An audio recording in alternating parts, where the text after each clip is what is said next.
Au cours du XIIIe siècle, les hordes mongoles ravagèrent le monde islamique, avec notamment la destruction de Bagdad en 1258 par les forces de Hulagu Khan.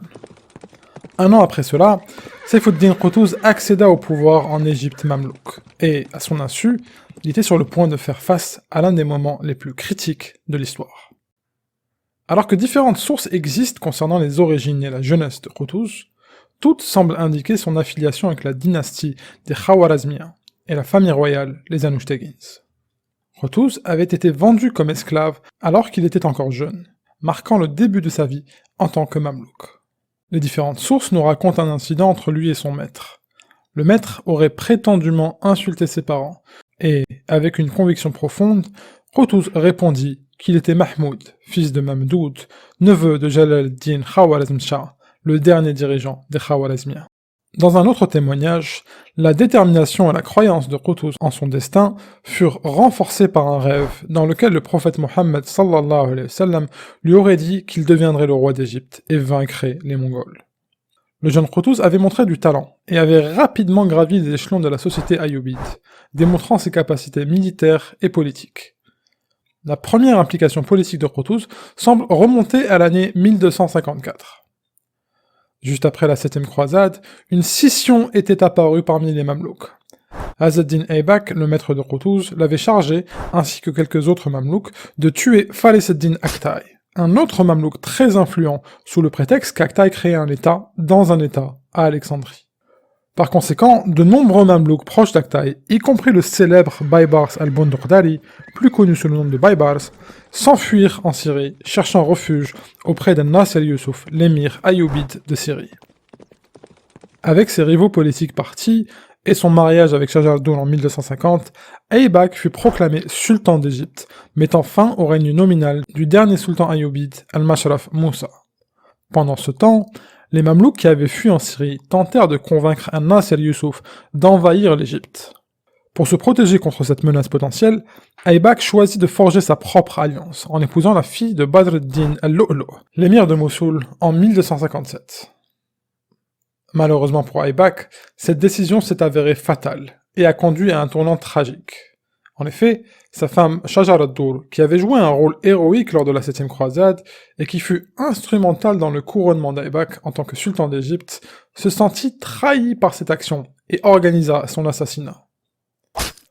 Par conséquent, Qutuz la fit arrêter, et le fils d'Aybak, le jeune Al-Mansur Ali, âgé alors de 15 ans, fut proclamé son successeur. Par la suite, Shajar ad-Dur fut tué par les serviteurs d'Al-Mansur. Au-delà des luttes politiques internes, la menace mongole était imminente et se rapprochait de plus en plus. La capture de Bagdad par Hulagu Khan, le massacre de ses habitants et la mise à mort du calife abbasside, Al-Musta'sim, renforcèrent le sentiment de danger. Les Mongols avancèrent vers la Syrie, qui était alors gouvernée par An-Nasir Yusuf comme nous l'avons mentionné. Celui-ci reçut une lettre menaçante de Hulagu Khan. En retour, An-Nasir envoyait des émissaires aux Mongols avec des cadeaux, demandant leur aide contre les Mamelouks d'Égypte. Les Mongols rejetèrent la demande, et exigèrent la reddition inconditionnelle de la Syrie. En 1260, Hulagu Khan envahit la ville d'Alep, laissant An-Nasir paralysé de peur. Baybars, qui servait sous An-Nasir, fut indigné par la suggestion de reddition qui circulait alors en Syrie. Il préféra chercher refuge en Égypte, auprès de Qutuz, son ennemi juré de la faction mamelouk rivale, celle qui soutenait Aybak. Qutuz, ainsi que les émirs égyptiens, reçurent l'appel à l'aide de la Syrie. Reconnaissant la gravité de la situation, il rassembla les émirs et réunit la cour du sultan Al-Mansur Ali. Il déclara que l'Égypte avait besoin d'un sultan fort et capable pour affronter les Mongols. Par conséquent, le 12 novembre 1259, Qutuz déposa le jeune sultan et s'empara du pouvoir. Ces événements préparèrent le terrain pour la consolidation de son pouvoir en Égypte. Au Caire, les dirigeants et les érudits religieux, dont le jeune sultan Al-Mansur Ali, le chef des juges Badr ad-Din Hassan al-Sanjari, Cheikh Azz-ad-Din ibn Abd salam et Saifuddin Qutuz se réunirent pour évaluer la situation.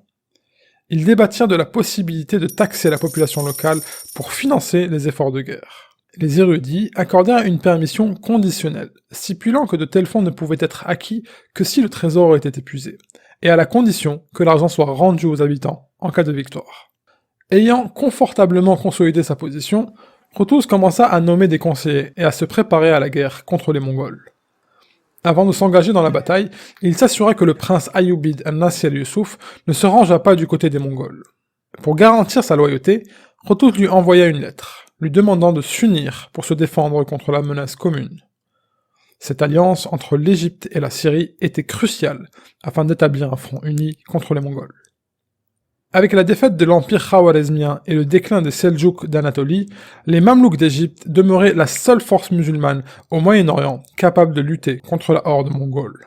Et cela malgré les luttes intestinales pour le pouvoir. La menace mongole représentait le plus grand défi pour les Mamelouks. À ce stade, Hulagu avait pris le contrôle de Damas. Les armées d'Al-Nasir Yusuf rejoignirent les forces de Qutuz, mais l'émir lui-même fut capturé par des espions mongols et emprisonné par Hulagu Khan.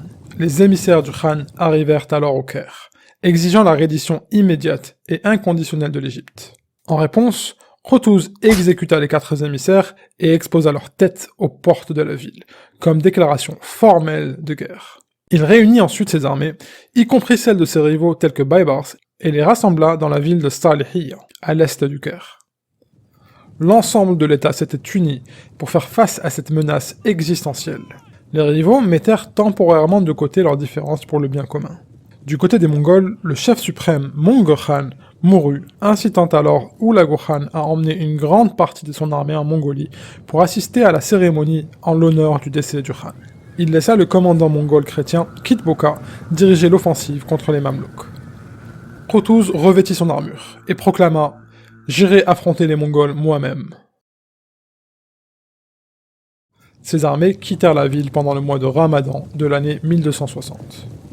Dirigeant l'avant-garde, Baybars s'avança vers Gaza pour recueillir des informations sur les Mongols. Lorsqu'ils rencontrèrent des éclaireurs mongols, les forces de Baybars les repoussèrent et prirent le contrôle de Gaza. Pendant ce temps, les forces principales de Qutuz se dirigeaient vers Acre, le dernier bastion des croisés. Les barons d'Acre étaient conscients de la menace mongole. Ils estimaient qu'ils représentaient un plus grand danger que les musulmans, et ils offrirent en conséquence leur aide à Qutuz. Cependant, cette alliance fut opposée des deux côtés. D'une part, Qutuz déclina l'offre, préférant obtenir leur promesse de neutralité. D'autre part, les chevaliers teutoniques, dirigés par Hanno de Sangerhausen, refusèrent catégoriquement de former une alliance avec les musulmans. De retour sur le terrain, Baybars continua de recueillir des informations sur la position des forces mongoles jusqu'à ce qu'il repéra l'armée principale dirigée par Kitboka. Les forces de Qutuz rejoignirent Baybars à Ain Jalut, où elles se positionnèrent stratégiquement, dissimulées dans les forêts, en terrain surélevé. Lorsque l'avant-garde de Baybars fut repérée par les Mongols, Kitboka décida de ne pas attendre de renfort, et lança une première offensive sur les Mamelouks. Utilisant des tactiques de harcèlement, Baybars attira Kitboka vers l'armée principale des Mamelouks, où le piège était tendu. Les Mongols se retrouvèrent alors encerclés. Qutuz, avec sa garde personnelle, se positionna derrière les lignes de bataille pour évaluer la situation. En voyant que son aile gauche était presque détruite, il se précipita avec ferveur vers le champ de bataille, exhortant son armée de tenir bon, et criant « Ya Islam !» Les Mongols n'avaient d'autre choix que de battre en retraite, vers Beysan, où ils tentèrent de se regrouper et de lancer une contre-attaque. Mais les Mamelouks semblaient avoir le destin de leur côté. Kitboka trouva la mort au combat, et les Mongols prirent la fuite. La bataille se conclut, marquant un jour de gloire pour l'islam.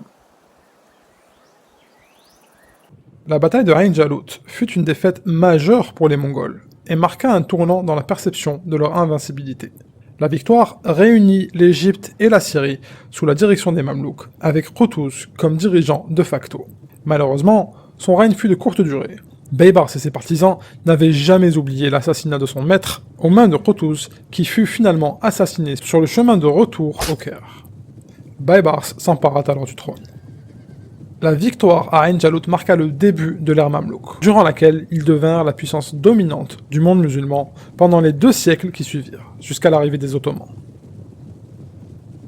D'autres vidéos sur l'histoire de l'islam sont en préparation, donc n'hésitez pas à vous abonner, à liker et à partager. Et on se voit à la prochaine.